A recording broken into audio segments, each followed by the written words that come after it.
Hero అవతారం ఎత్తిన తొలినాళ్లలో character roles కూడా చేసేవాడు సునీల్. పూలరంగడ్ లాంటి హిట్ కొట్టాక కూడా అతను తన డైరెక్టర్ ఫ్రెండ్ త్రివిక్రమ్ శ్రీనివాస్ దర్శకత్వంలో కలేజా చేశాడు. కానీ ఆ తర్వాత మాత్రం నెమ్మదిగా క్యారెక్టర్ రోల్స్కు దూరమైపోయాడు.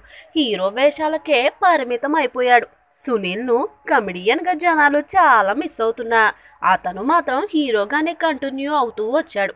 ఈ మధ్య మెగాస్టార్ చిరంజీవి రీఎంట్రీ మూవీ ఖైదీ నెంబర్ 150లో హీరో వెంటే ఉండే ముఖ్య పాత్రకు అడిగిన డేట్ల సమస్య వల్ల ఒప్పుకోలేదు సునీల్. అయితే ఎట్టకేలకు సునీల్ మళ్ళీ నాన్ హీరో వేషంలో కనిపించబోతున్నట్లు సమాచారం. సునీల్ కోసం అతని మిత్రుడైన త్రివిక్రమే ఓ స్పెషల్ క్యారెక్టర్ డిజైన్ చేశాడట. అది కూడా పవన్ కళ్యాణ్ సినిమాలో కావడం విశేషం. ఆల్రెడీ ప్రారంభోత్సవం జరుపుకున్న ఈ చిత్రం కొత్త ఏడాదిలో సెట్స్ మీదకి వెళ్ళనుంది.